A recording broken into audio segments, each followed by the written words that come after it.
Guys, RestWorld.it launched in 2020. They're doing 33,000 euros per month day in revenue, up from 8,000 just a year ago. So nice growth rate.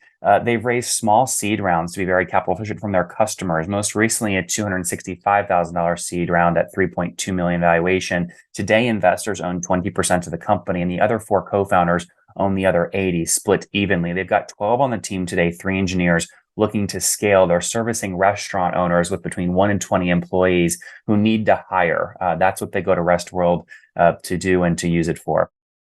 Hey, folks, my guest today is Luca Loterio. He's a 29-year-old CEO managing the evolution of RestWorld.it, which helps match workers and employers in Horeca. That's in Italy. All right, Luca, you ready to take us to the top?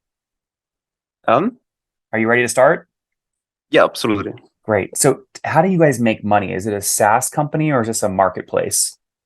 So basically, we understood that we are still not a SaaS model exactly, but we are still a RaaS model. That means not software as a service, but recruiting as a service.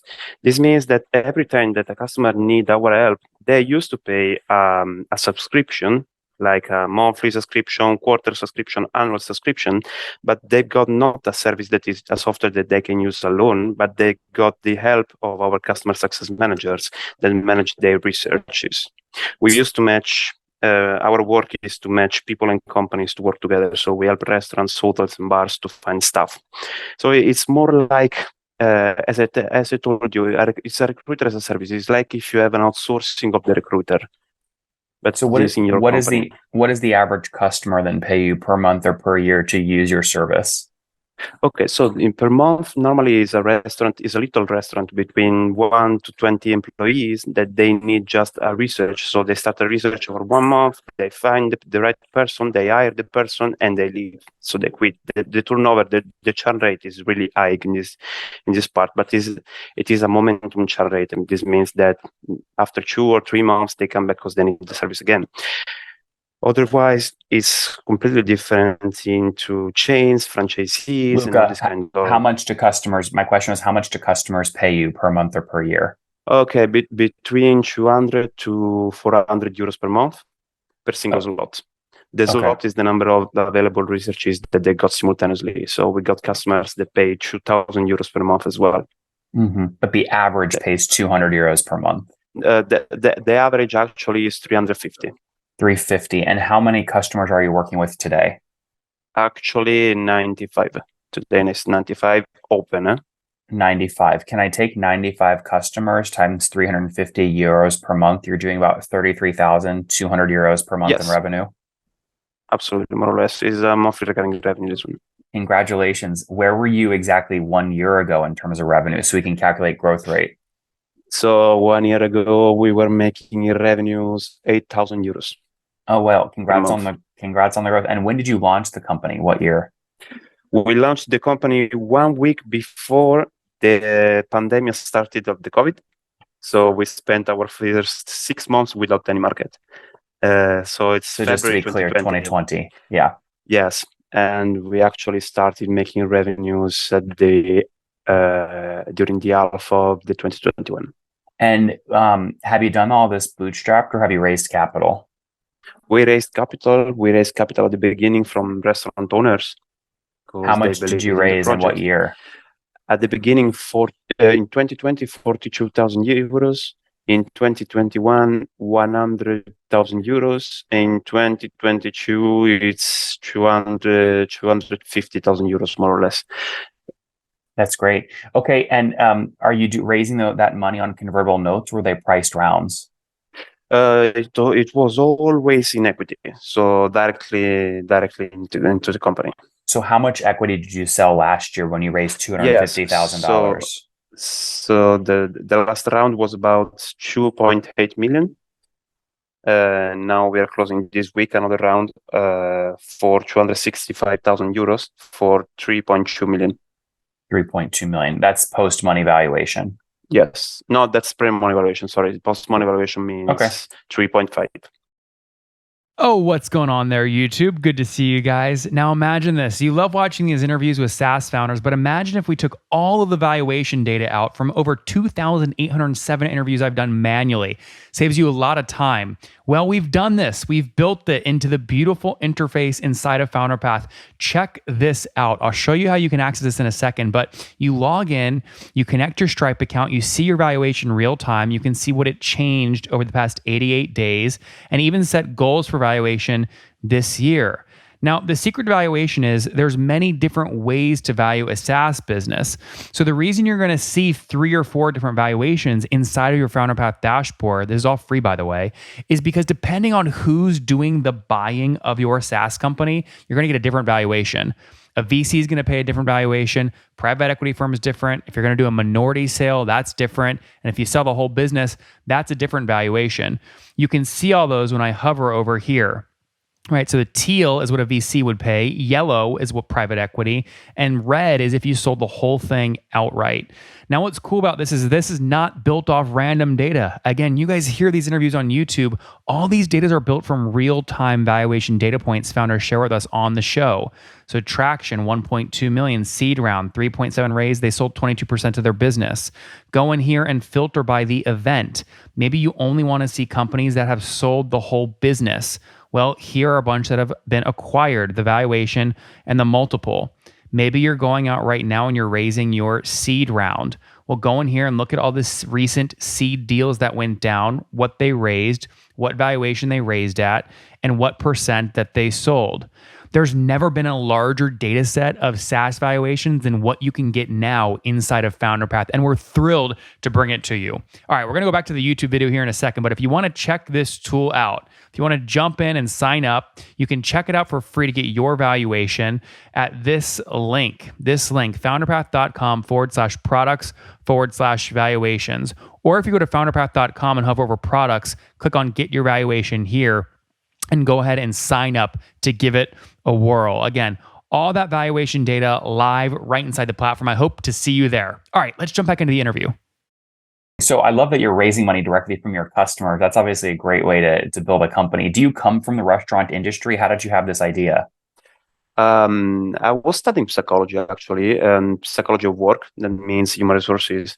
And in the meanwhile, I was working as a waiter in different restaurants to pay my studies. So I just matched the two things. My thesis was about how can we improve the recruiting in hospitality. And talking with the restaurants, they started to ask to us if we were able to help them to find staff.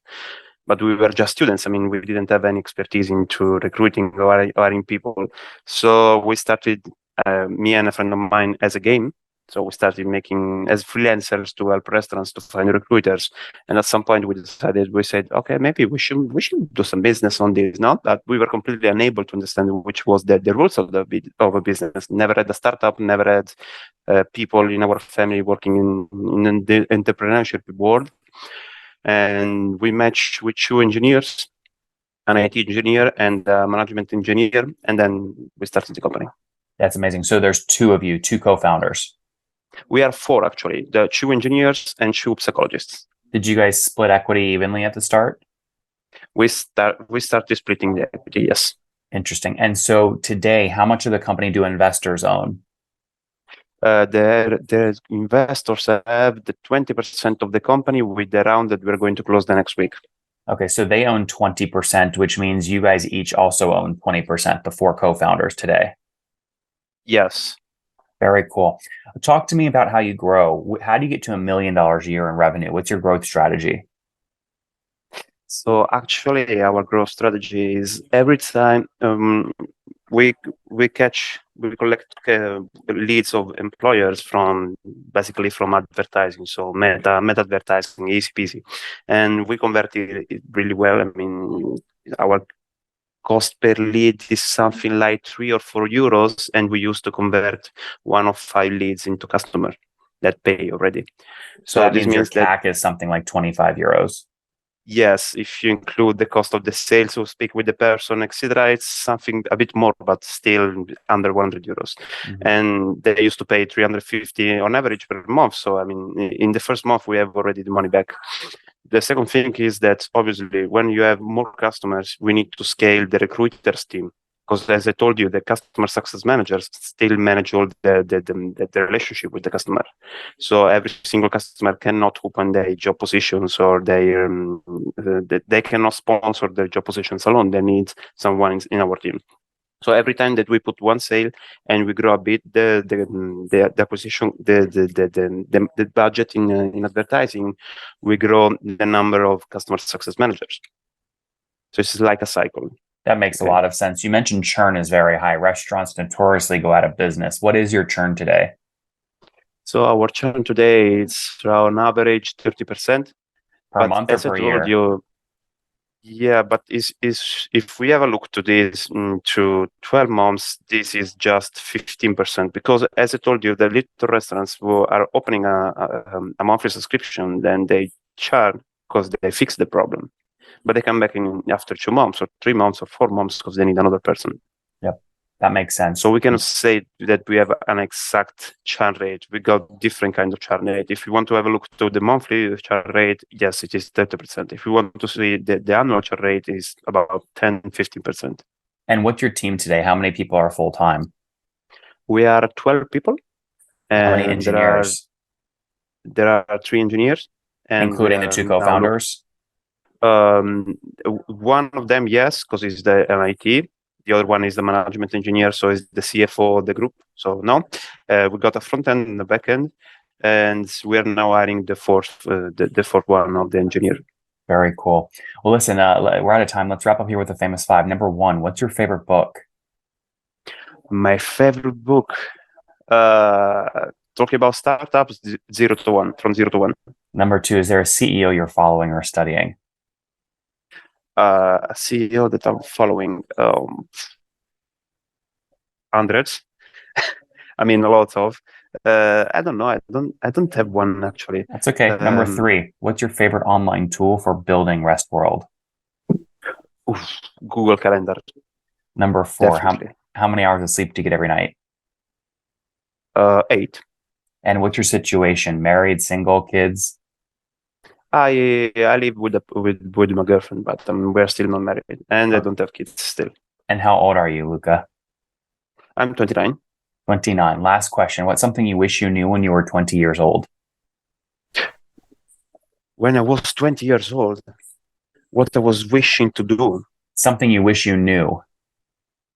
Something I wish I knew. When I was 20 years old. If it was when I was 15 years old, I was studying economy at school at the high school, and I never studied. So I had to study 2 times now. So this was the first one. When I was 20, I don't know. I was quite happy about my 20s. So there's nothing. The question is there something you wish you knew when you were 20? You're saying there's nothing you wish you knew when you were 20. Okay, yeah, one thing, yes, I got one. To know that I was able to create a startup, because I was thinking to create a startup into the psychology sector and to have psychologists online. And today is a fucking cool trend. I don't know if I can say fucking, but anyway, it's a good trend, and there are companies raising thousands of hundreds of billions. I don't know, a lot of money in this sector, and we had the idea, but we didn't have the execution. So. Guys, RESTworld.it launched in 2020. They're doing 33,000 euros per month today in revenue, up from 8,000 just a year ago. So nice growth rate. They've raised small seed rounds to be very capital efficient from their customers. Most recently, a $265,000 seed round at 3.2 million valuation. Today, investors own 20% of the company, and the other 4 co-founders own the other 80, split evenly. They've got 12 on the team today, 3 engineers looking to scale. They're servicing restaurant owners with between 1 and 20 employees who need to hire. That's what they go to RESTworld to do and to use it for. Luca, thank you so much for taking us to the top. Thank you, Nathan.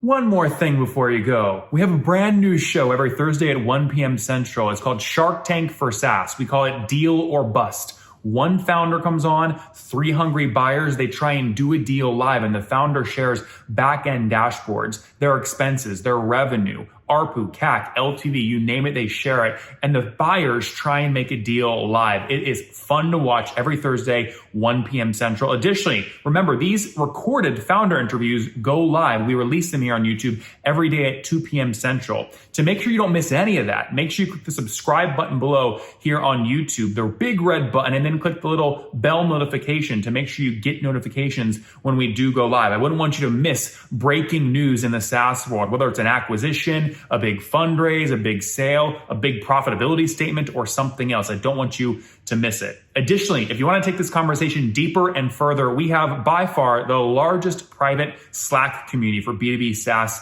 founders. You want to get in there. We've probably talked about your tool if you're running a company, or your firm if you're investing. You can go in there and quickly search and see what people are saying. Sign up for that at nathanlatka.com/Slack. In the meantime, I'm hanging out with you here on YouTube. I'll be in the comments for the next 30 minutes. Feel free to let me know what you thought about this episode. And if you enjoyed it, click the thumbs up. We get a lot of haters that are mad at how aggressive I am on these shows, but I do it so that we can all learn. We have to counter those people. We got to push them away. Click the thumbs up below to counter them, and know that I appreciate your guys' support. All right, I'll be in the comments. See ya.